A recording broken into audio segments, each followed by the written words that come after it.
जोश दोस्तों, मैं दीपक कुमार गुमे मोटिवेशन की तरफ से। दोस्तों, हम लोग जो सीरीज चला रहे हैं पीटी एग्ज़ाम के लिए, तो बिहार से जुड़े हुए सभी पीटी एग्ज़ाम में क्वेश्चन जो है बिहार स्पेशल से रहता है, बिहार के जीएस से, ज्योग्राफी से, इतिहास से रहता है। तो उसी क्रम में जो आज हम बिहार का एक परिचय करेंगे, है ना, तो हम लोग शुरू करते हैं बिना समय गवाए। ठीक है दोस्तों, तो पहला पॉइंट जो है कि बिहार, है ना, नाम जो है, तो बिहार नाम जो पढ़ने का ये कारण था कि संभवतः बौद्ध विहारों की अधिकता थी इस क्षेत्र में, है ना, बौद्ध विहारों की अधिकता के कारण बिहार नाम पड़ा। ठीक है दोस्तों, अब हम नेक्स्ट पॉइंट की चर्चा कर रहे हैं कि स्थापना दिवस। तो बिहार में जो स्थापना दिवस है वो क्या है, वो 22 मार्च है, 22 मार्च है ना। नेक्स्ट पॉइंट कि 12 दिसंबर 1911 को 12 दिसंबर 1911 को बिहार को बंगाल से पृथक प्रांत बनाने की घोषणा दिल्ली दरबार में हुई, है ना। 12 दिसंबर 1911 को बिहार को बंगाल से पृथक प्रांत बनाने की घोषणा दिल्ली दरबार में हुई।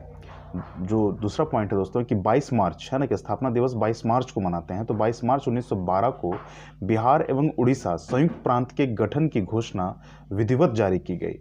इससे पूर्व बिहार जो था वो अविभाजित बंगाल का भाग था। ठीक है दोस्तों, नेक्स्ट पॉइंट कि बंगाल प्रेसिडेंसी से अलग होकर बिहार एवं उड़ीसा, है ना, बिहार एवं उड़ीसा, वर्तमान उड़ीसा जिसे बोलते हैं, कि संयुक्त रूप से एक प्रांत के रूप में 1 अप्रैल 1912 को अस्तित्व में आया। ठीक है दोस्तों, नेक्स्ट पॉइंट कि 28 मार्च 1936 को बिहार के लिए पृथक विधान परिषद के गठन का आदेश पारित किया गया। ठीक है, नेक्स्ट पॉइंट 1 अप्रैल 1936 को बिहार एवं उड़ीसा दोनों अलग अलग राज्य के रूप में अस्तित्व में आए। फिर नेक्स्ट पॉइंट कि 25 अप्रैल 2000 को पृथक राज्य झारखंड के गठन के लिए बिहार राज्य पुनर्गठन विधेयक 2000 को स्वीकृति प्रदान की गई। ठीक है, फिर जो होता है कि नेक्स्ट पॉइंट कि 2 अगस्त 2000 को लोकसभा ने एवं 11 अगस्त को 2000 को राज्यसभा ने, है ना, बिहार राज्य पुनर्गठन विधेयक 2000 पारित कर दिया, है ना। और इस तरीके से जो है 15 नवंबर 2000 को, है ना, झारखंड एक नए राज्य के अस्तित्व में आया। ठीक है, तो प्रदेश की राजधानी पटना है। ठीक है दोस्तों, उच्च न्यायालय पटना स्थापित कब हुआ था, तो 1 दिसंबर 1913 में स्थापना हुआ था, और उद्घाटन कब हुआ इसका, तो 3 फरवरी 1916 को हुआ। ठीक है दोस्तों, नेक्स्ट पॉइंट कि क्षेत्रफल की दृष्टि से राज्यों में अगर हम क्रम की बात करें तो भारत का ये 12वां राज्य है, भारत का 12वां राज्य है क्षेत्रफल की दृष्टिकोण से। जम्मू कश्मीर पुनर्गठन के पश्चात, है ना, ये 12वां, भारत का 12वां क्षेत्रफल के दृष्टिकोण से भारत का 12वां बड़ा राज्य है। ठीक है, राज्य एवं केंद्र शासित प्रदेशों से समग्र रूप से अगर हम केंद्र शासित प्रदेश को भी मिला लें, राज्यों को भी मिला लें, तो राज्यों एवं केंद्र शासित प्रदेशों में समग्र रूप से 13वां स्थान आता है ना, कि लद्दाख केंद्र शासित प्रदेश को शामिल करने के पश्चात। तो ठीक है दोस्तों, याद रखेंगे, है ना। फिर नेक्स्ट पॉइंट की तरफ चलते हैं हम कि जनसंख्या की दृष्टि से तीसरा स्थान है 2011 की जनगणना के अनुसार भारत में स्थान जनसंख्या की दृष्टि से तीसरा है। राजकीय भाषा क्या है, तो हिंदी है, और द्वितीय राजकीय भाषा उर्दू है। ठीक है दोस्तों, राजकीय प्रतीक है, तो राजकीय प्रतीक क्या है, तो राजकीय वृक्ष पीपल है ना। राजकीय पुष्प गेंदा है। राजकीय पशु बैल। 2013 से पहले जो था वो रीछ था, रीछ, है ना, लेकिन 2013 के बाद राजकीय पशु बैल को बनाया गया। राजकीय पक्षी जो है वो गौरैया है, स्पैरो, है ना। पहले जो नीलकंठ था, है ना, लेकिन अब क्या है, गौरैया है। ठीक है, भौगोलिक परिदृश्य की बात अगर हम करें तो जो अक्षांशीय विस्तार है ना, अक्षांशीय विस्तार कितना है दोस्तों, तो 24 डिग्री 20 मिनट 10 सेकेंड। ठीक है, 24 डिग्री 20 मिनट 10 सेकेंड से लेकर के 27 डिग्री 31 मिनट 15 सेकेंड। ठीक है दोस्तों, तो 24 डिग्री से लेकर 27 डिग्री जो है उत्तरी अक्षांश, है ना, इसको याद रखेंगे।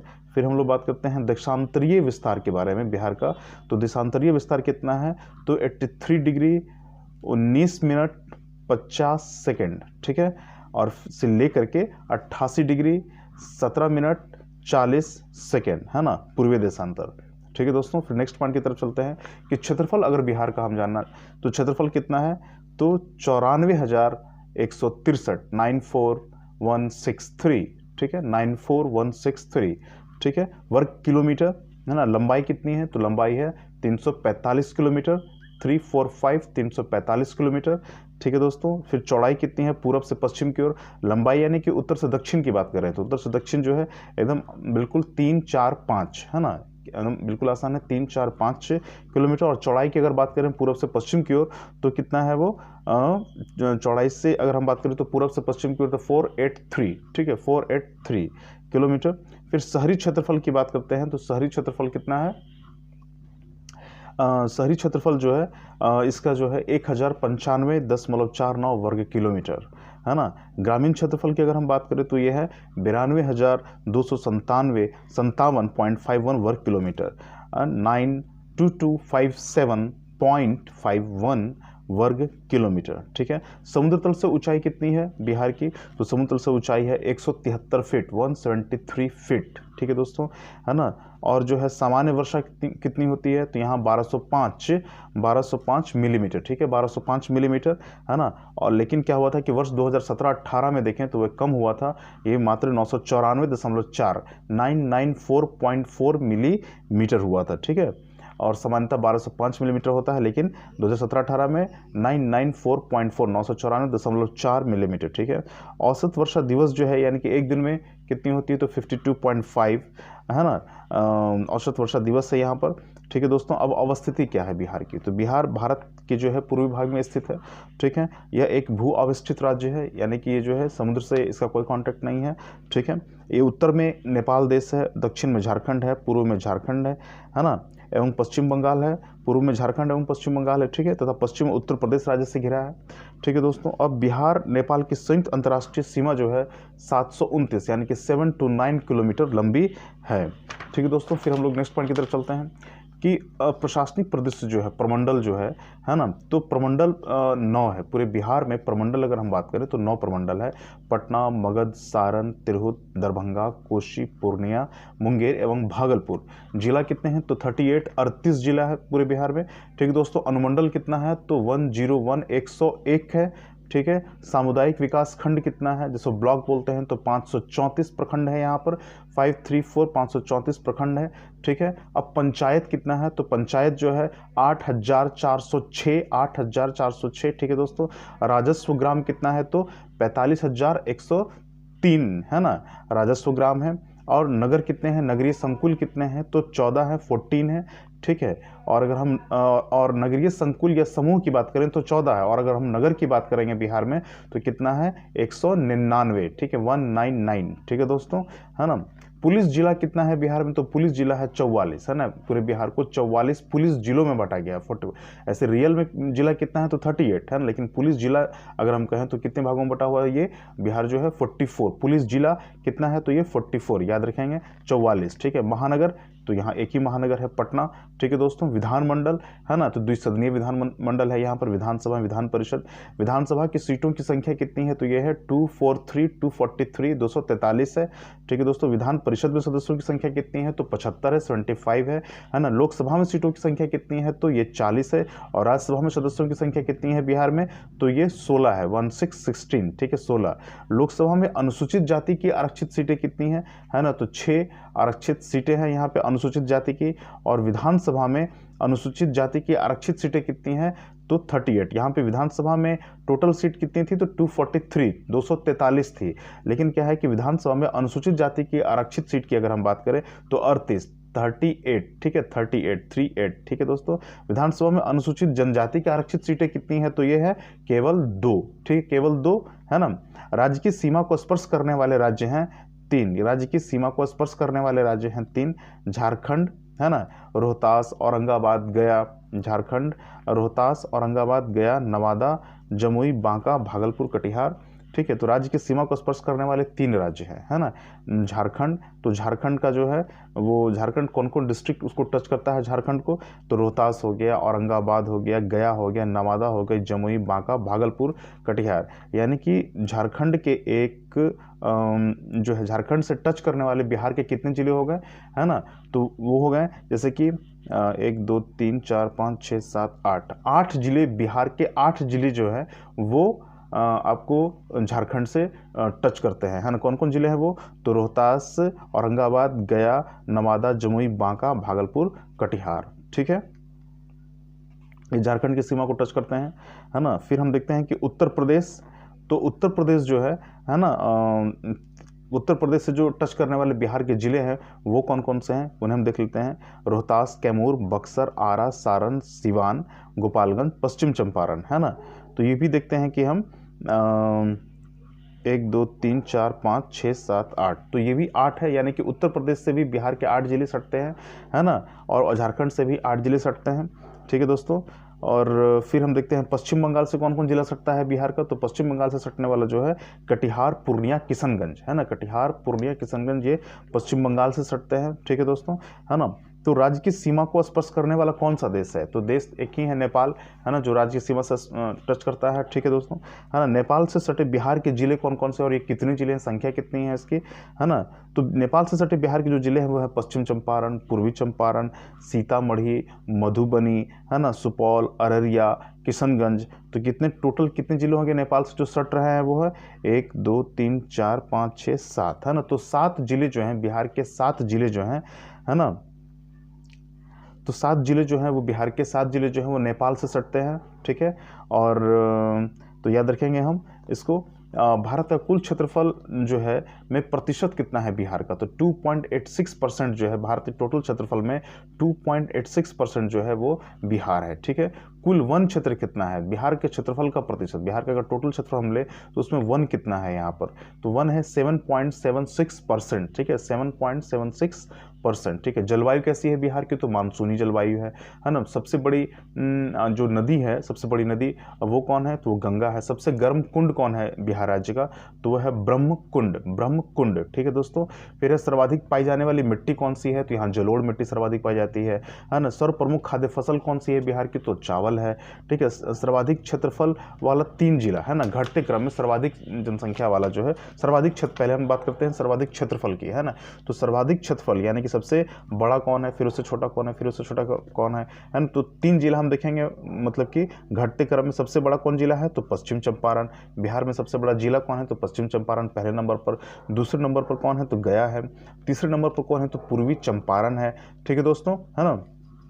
फिर क्या हम देखते हैं कि जो सबसे कम क्षेत्रफल वाले 3 जिले, है ना, बढ़ते क्रम में कि सबसे छोटा कौन है, इसका मतलब हो गया, तो सबसे छोटा क्षेत्रफल वाला जिला जो है वो है शिवहर, दूसरा जो है वह अरवल, और तीसरा जो है वो शेखपुरा। तो सबसे छोटा कौन हो गया, शिवहर नंबर 1 पर, दूसरे पर हो गया अरवल, और तीसरे पर हो गया शेखपुरा। ठीक है दोस्तों। अब हम जनसंख्या 2011 जो जनगणना हुई थी उसके अनुसार कुछ डाटा, इंपॉर्टेंट डाटा है वो देखेंगे। ठीक है दोस्तों। तो हम जो यहाँ कुल जनसंख्या कितनी है, बिहार की कुल जनसंख्या कितनी है ना, तो ये है 10.41 करोड़, 10.41 करोड़। ठीक है। तो याद रखेंगे हम, जो एक्यूरेट है कि 10.41 करोड़। ठीक है। और अगर हम फिगर में देखें, है ना, तो अंतिम में जो है 104099452, तो हम पूरा याद करने के लिए जो है अंतिम वाला जो है वो याद रख लेंगे 452, और पहले वाला याद रख लेंगे, है ना, 104, और अंतिम में 452। ठीक है दोस्तों, इस तरीके से याद होगा ये, है ना। और पुरुष जनसंख्या कितना है ना, तो पुरुष जनसंख्या जो है आपको इसको पूरा डाटा याद करना थोड़ा मुश्किल होता है, इसलिए हम अंतिम वाले पे ज़्यादा फोकस करेंगे। जैसे कि है 54278,157, है ना, तो अंतिम में 157 है, तो इसको याद रखेंगे पुरुष जनसंख्या। वैसे ऑप्शन पकड़ने में आराम होगा। ठीक है। पुरुष जनसंख्या कितना है, तो 54,278,157 याद रखेंगे।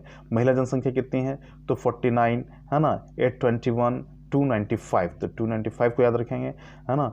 फिर क्या है कि जनसंख्या घनत्व कितना है, तो 1106 प्रति वर्ग किलोमीटर, 1106 प्रति वर्ग किलोमीटर। ठीक है दोस्तों, है ना। जनसंख्या वृद्धि दर कितनी है बिहार की, है ना, 2011 की जनसंख्या जो जनगणना के अनुसार, तो ये है 25.42%, 25.42%, है ना।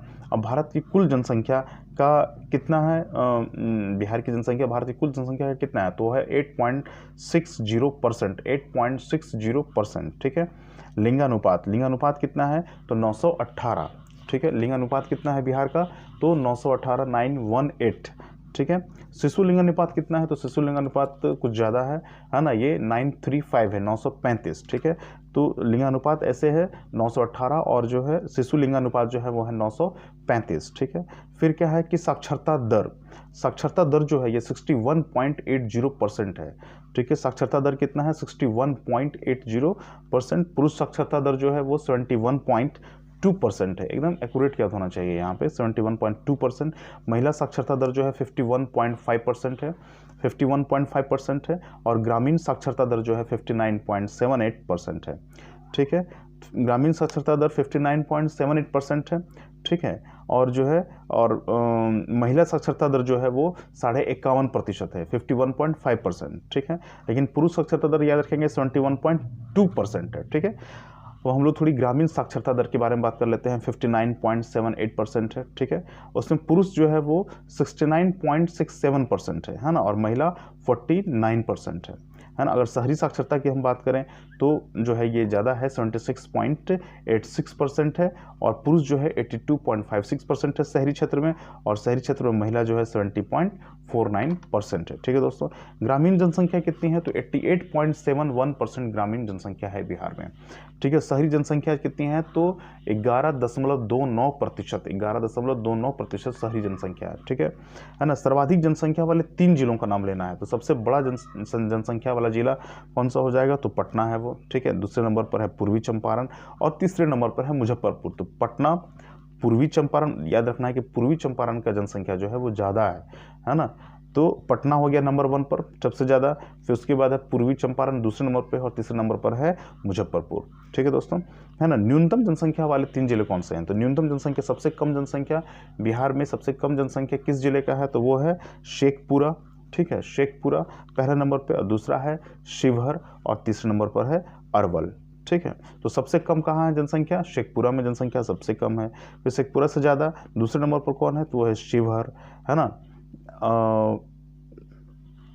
शेखपुरा जो है न्यूनतम जनसंख्या वाले 3 जिले हमको देखना है यहाँ पर, तो पहले नंबर पर शेखपुरा है। ठीक है, और जो है शेखपुरा के बाद जो है शिवहर है, शिवहर के बाद जो है अरवल है।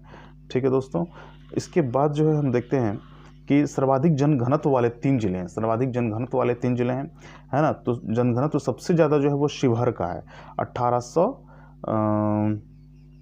शिवहर है, उसके बाद फिर पटना, शिवहर है पहला, फिर दूसरा है पटना, और तीसरा है दरभंगा। ठीक है दोस्तों, है ना। फिर है क्या कि न्यूनतम जो जनघनत्व वाले ज़िले हैं वो है, पहला उसमें नंबर है कैमूर, मात्र 488 लोग जो हैं वो न्यूनतम जनघनत्व वाले जिला हैं। तो प्रथम कौन, सबसे कम जनघनत्व वाला जिला कौन सा हो गया, कैमूर। सर्वाधिक जनघनत्व वाले जो जिले था सबसे, उसमें सबसे नंबर 1 पे कौन था, शिवहर, है ना, 1880। ठीक है, और फिर जो है हम लोग फिर नेक्स्ट पॉइंट की तरफ चलते हैं दोस्तों हम लोग, है ना, कि सर्वाधिक लिंगानुपात वाले 3 जिले हैं, है ना। उसमें सबसे गोपालगंज नंबर 1 पर है, 1021 है वहाँ पर लिंगानुपात। ठीक है, और दूसरे नंबर पर सीवान है 988, 988, और तीसरे नंबर पर सारण है 954। ठीक है दोस्तों, फिर है न्यूनतम लिंगानुपात वाले 3 जिले, है ना, कि जो सबसे, जहाँ पर जो पुरुष और महिलाओं के बीच जो है रेशियो सबसे कम है तो है मुंगेर, मात्र 876 महिलाएं हैं 1000 पुरुष पे। ठीक है, तो मुंगेर 876, 876 सबसे कम है, न्यूनतम लिंगानुपात वाला जिला है। फिर भागलपुर 880। ठीक है, और फिर तीसरे नंबर पर है खगड़िया 886। ठीक है दोस्तों, है ना। सबसे कम कौन सा हो गया न्यूनतम लिंगानुपात वाला जिला कौन सा हो गया तो हो गया मुंगेर, है ना, 876। ठीक है, सर्वाधिक साक्षरता दर वाले 3 जिले कौन से हैं तो सर्वाधिक साक्षरता दर वाले जो जिले हैं वो है पहला रोहतास, है ना। कौन है पहला, रोहतास, है ना, 73.37। ठीक है, दूसरा कौन है, पटना, दूसरा कौन है, पटना। ठीक है, और जो तीसरा जो है वो भोजपुर, है ना। तो सबसे ज़्यादा कौन हो गया, रोहतास हो गया सर्वाधिक साक्षरता दर वाला जिला। फिर है न्यूनतम साक्षरता दर वाला 3 जिला कौन सा है तो वो है सबसे पहले नंबर पर पूर्णिया, है ना, सबसे कम है यहाँ पर न्यूनतम साक्षरता है, सबसे नंबर 1 पर है पूर्णिया 51.08%। फिर दूसरे नंबर पर सीतामढ़ी है 52.05%, उसके बाद कटिहार है 52.24%। ठीक है, तो न्यूनतम साक्षरता दर वाला 3 जिला जिसमें सबसे पहले नंबर पर है पूर्णिया, याद रखेंगे पूर्णिया, दूसरे नंबर पर सीतामढ़ी, है ना, और उसके बाद है कटिहार। ठीक है, सर्वाधिक पुरुष साक्षरता वाला जिला तो रोहतास है, सर्वाधिक पुरुष साक्षर अगर मिलेंगे तो कहाँ मिलते हैं, रोहतास जिले में। न्यूनतम पुरुष साक्षरता वाला जिला जो पूर्णिया में, चूँकि पूर्णिया में वो नंबर 1 पर है न्यूनतम साक्षरता दर वाले जो जिले हैं उसमें पूर्णिया नंबर 1 पे, सबसे कम साक्षरता पूर्णिया में, तो वहाँ के पुरुष जो है ना, वो भी बिल्कुल न्यूनतम पुरुष साक्षरता वाला जिला भी पूर्णिया है। ठीक है, सर्वाधिक महिला साक्षरता वाला जिला जो है वो रोहतास है ना, इस बात को याद रखेंगे, रोहतास है। और ये भी बात है कि सर्वाधिक पुरुष साक्षरता वाला जिला जो है वो भी रोहतास है। दोनों रोहतास, सर्वाधिक पुरुष साक्षरता वाला जिला और सर्वाधिक महिला साक्षरता वाला जिला, दोनों कौन है? रोहतास। ठीक है, अब है न्यूनतम महिला साक्षरता वाला जिला, है ना, तो यहाँ पर जो है न्यूनतम महिला साक्षरता वाला जिला सहरसा है। ठीक है दोस्तों, इसको याद रखेंगे, है ना। फिर जो है दोस्तों कि हम लोग कुछ पॉइंट और भी कर लेते हैं, जैसे कि पटना जिले के फतुहा स्थल के समीप जो है गंगा में मिलने वाली सहायक नदी कौन सी है? तो पुनपुन है। पटना जिले के फतुहा स्थल के समीप गंगा में मिलने वाली सहायक नदी कौन सी है? तो पुनपुन है। ठीक है, नेक्स्ट पॉइंट कि भारत में बिहार का जूट उत्पादन में स्थान है कितना है? तो दूसरा। भारत में बिहार का जूट उत्पादन में स्थान कितना है? दूसरा।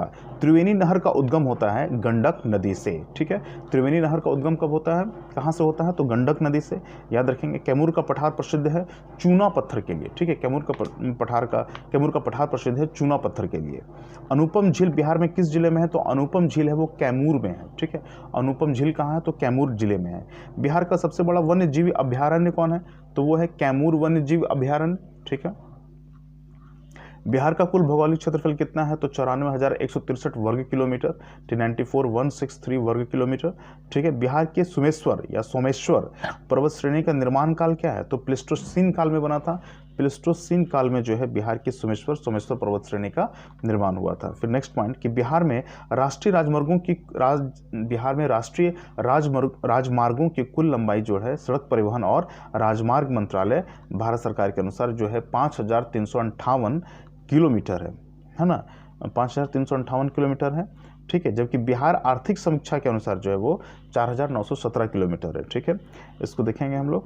फिर है कि नेक्स्ट पॉइंट जो है छोटा नागपुर के जंगल की मुख्य वनस्पतियां क्या हैं? तो छोटा नागपुर की जंगल की जो मुख्य वनस्पतियां हैं वो क्या है? पर्णपाती वन। ठीक है, पर्णपाती वन जो है ना। फिर गौतम बुद्ध वन्य जीव अभयारण्य और राष्ट्रीय उद्यान अवस्थित कहाँ पर है? तो गौतम बुद्ध वन्य जीव अभयारण्य और राष्ट्रीय उद्यान जो है बिहार के गया जिले में अवस्थित है। ठीक है दोस्तों, फिर है वर्तमान बिहार के कुल जिलों की संख्या कितनी है? तो 38, चर्चा कर चुके हैं।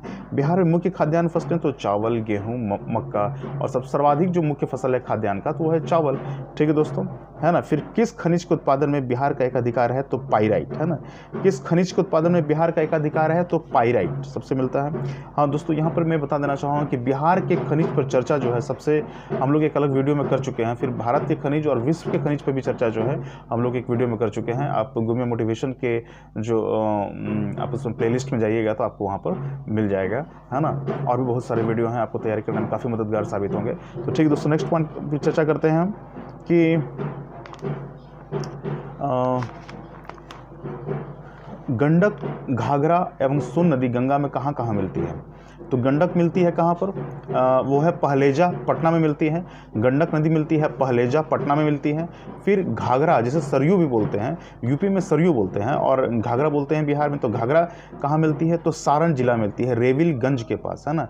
रेविलगंज के पास सारण जिले में मिलती है। ठीक है, घाघरा रेविलगंज सारण में पड़ता है, रेविलगंज के पास मिलती है।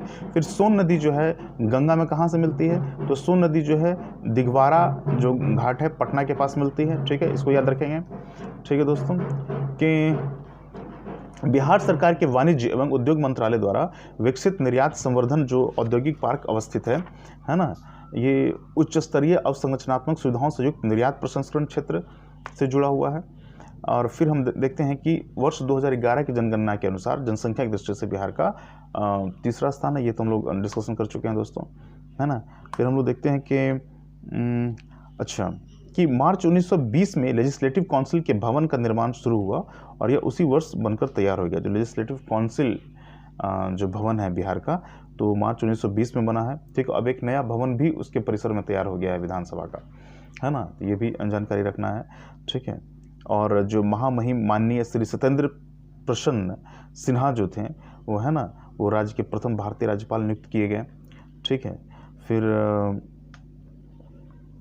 जो है कि गवर्नमेंट ऑफ इंडिया एक्ट 1935 की व्यवस्थाओं के अनुसार जो है 22 से 29 जनवरी 1937 की अवधि में बिहार में विधानसभा के चुनाव संपन्न हुए थे। इसको भी याद रखेंगे दोस्तों, है ना। संयुक्त बिहार एवं उड़ीसा राज्य के अंतिम राज्यपाल कौन थे? तो सर जेम्स डेविड सेफ्टन थे। ठीक है, है ना। फिर 20 जुलाई 1937 को जो चुनाव हुआ था को डॉक्टर श्री कृष्ण सिन्हा के नेतृत्व में प्रथम सरकार गठित हुई थी, है ना। 22 जुलाई 1937 को विधानमंडल का प्रथम अधिवेशन हुआ था, ठीक है। और 31 अक्टूबर 1939 को तत्कालीन मुख्यमंत्री डॉक्टर श्री कृष्ण सिन्हा ने अपना इस्तीफा दे दिया, ठीक है। बिहार विधानसभा विघटित हो गई थी, ठीक है दोस्तों। तो ये हम लोग जो है कुछ इंपॉर्टेंट पॉइंट किए हम लोग। फिर है ये बिहार पार्ट 2 जो स्पेशल चल रहा है उसका पार्ट 2 था, ठीक है दोस्तों। हम लोग जल्द पार्ट 3 के साथ उपस्थित होंगे, तो हमारे साथ बने रहें। मैं आशा करता हूँ कि आपको ये जो सीरीज़ है काफ़ी मददगार साबित होगा एग्जामिनेशन हॉल में, ठीक है दोस्तों। तो हम इस आप वीडियो को सब शेयर करें, सब्सक्राइब करें, लाइक करें और कमेंट जरूर करें दोस्तों, है ना। इससे हौसला अफजाई होती है। तो जय जोश, हम मिलते हैं नेक्स्ट वीडियो में। थैंक यू दोस्तों।